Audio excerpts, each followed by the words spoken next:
एकादशी के व्रत की सुंदर कथा।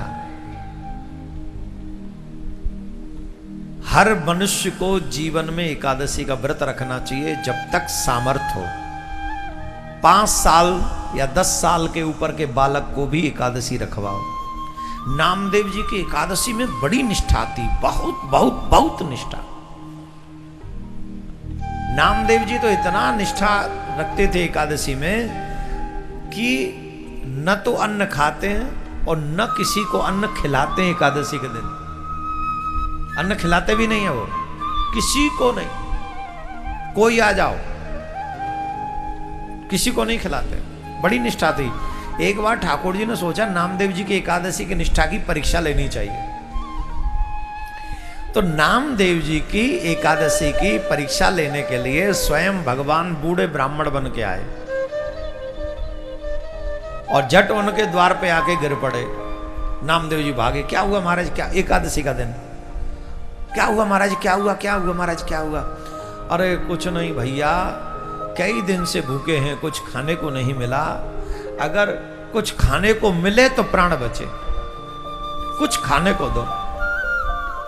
बोले महाराज अब तो आज तो एकादशी है, आज क्या खाओगे? अरे बोले आप एकादशी नहीं रहते? अरे बोले भैया तुम जानते तो हो 5 साल तक बच्चा और 90 साल के बाद एकादशी न रहे तो उसे कोई दोष नहीं लगता। और हमारी आयु है 120 वर्ष, 125 वर्ष, 125 साल के हो गए हम। इतने बूढ़े बन के गए, 125 साल के हो गए। अब रहा नहीं जाता। 3 दिन से वैसे ही कुछ खाने को नहीं मिला। अभी अगर कुछ खाने को नहीं मिला तो हमारे प्राण निकल जाएंगे। नामदेव जी बोले तो और कितना जियोगे? और कितना जीने की इच्छा है? लोग 100 साल में ही चले जाएं, बहुत है। तुम तो महायात्रा कर चुके, 120 इनफ होती है। 125 जी चुके हो, लीला पूरी होने दो। और आज वैसे ही एकादशी, आज प्राण निकल गए तो फिर लौट के नहीं आना पड़ेगा। आज तो बैकुंठनाथ के दरवाजे खुले। आज के दिन जो मरेगा सीधे बैकुंठ जाएगा। अरे नहीं नाम भाई कुछ दो खाने को।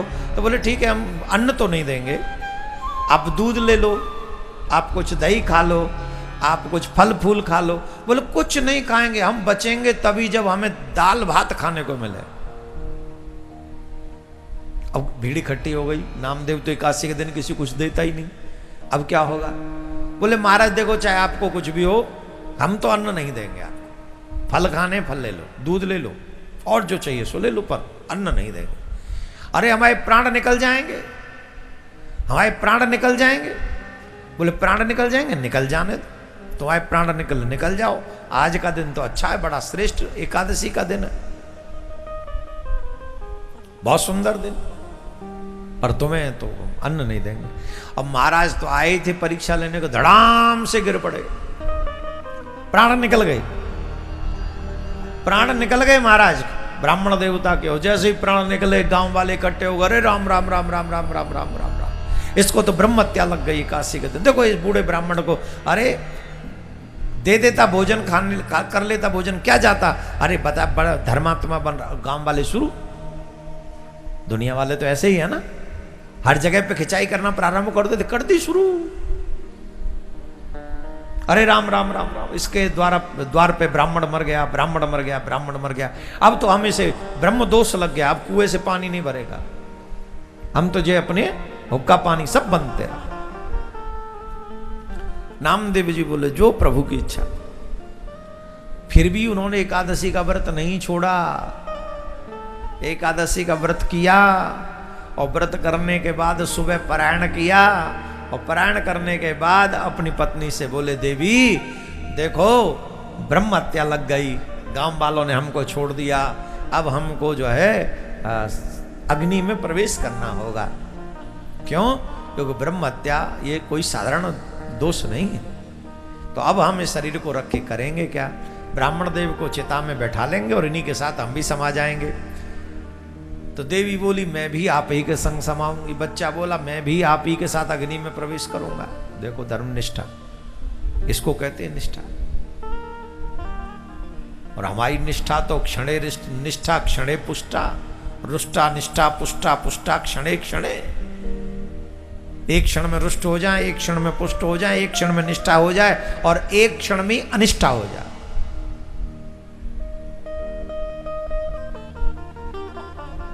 हमारी कोई निष्ठा की वैल्यू नहीं, पता ही नहीं कब होगी और कब निकल जाएगी।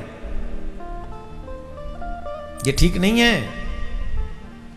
अपने इष्ट में सच्ची निष्ठा रखो, अपने गुरु मंत्र में सच्ची निष्ठा रखो, अपने गुरु वाक्य में सच्ची निष्ठा रखो। अगर सच्ची निष्ठा है तो तुम्हें भगवान को ढूंढने नहीं जाना पड़ेगा, भगवान तुम्हें ढूंढते हुए यहां पहुंच जाएंगे। यहां ढूंढते हुए तुम्हें पहुंचे भगवान, तुम्हें नहीं ढूंढने जाना, तुम नहीं जाओगे ढूंढने, भगवान ढूंढने आएंगे तुम्हें। अब तो महाराज सब गांव वाले देख रहे थे चिता में जाएगा, ये भी समाएगा, सब लोग पहुंच गए। अब महाराज पहले तो ब्राह्मण बहुत लंबा चौड़ा चिता बनाया, वो चिता में अग्नि लगाई, ब्राह्मण का शरीर उस पर रखा और ब्राह्मण का शरीर रखा, उसमें जैसे ही अग्नि लगाई और फिर जैसे ही नामदेव जाने लगे तो भगवान को लगा हो गई परीक्षा। और 125 साल के बूढ़े ब्राह्मण बन के लेटे हुए चिता पे, और चिता पे जब लेटे हुए तो जैसे ही अग्नि ने थोड़ा सा स्पर्श किया होगा, ठाकुर जी कुलबुलाए होंगे अंदर ही अंदर, और जैसे ही थोड़ा गरम गरम लगा होगा तो ठाकुर जी तो लीला करते, ठाकुर जी को वैसे तो है नहीं, अग्नि में क्या सामर्थ्य जो ठाकुर जी को जला सके, क्या उसकी इतनी वैल्यू है? न वायु उड़ा सकती, न अग्नि जला सकता, न जल डुबा सकता, ये ठाकुर जी की लीला, उसी का सामर्थ्य पाके तो ये सब शक्तियां इनमें हैं। तो जैसे ही थोड़ा सा हल्की अग्नि का अनुभव हुआ तो ठाकुर जी खड़े हो गए। उस बूढ़े शरीर में, ब्राह्मण के में जो ठाकुर जी थे, वो थोड़ी सी हलचल हुई, और हलचल हुई तो देखा चारों तरफ अग्नि है, तो उसमें से वो खड़े होके बाहर निकले और देखा नामदेव भी बैठे हुए, जट नामदेव को भी अग्नि से खींच लिया। और ये दृश्य पूरा गांव देख रहा था, पूरे गांव ने देखा कि बूढ़ा ब्राह्मण अग्नि में से निकल आया, और बूढ़े ब्राह्मण ने नामदेव जी को अपने अंक लगा लिया, अंक भर लिया, हृदय से लगा लिया, और कहने लगे हम तुम्हारी एकादशी की निष्ठा की परीक्षा करने आए थे, आज बहुत प्रसन्न हो गए तुम्हारी ऐसी निष्ठा को देखकर। आज व्यक्ति धर्मात्मा नहीं है, धर्मात्मा होने का नाटक करता है, और नाटक करने से बात बनेगी नहीं, धर्मात्मा बनने से ही बात बनेगी।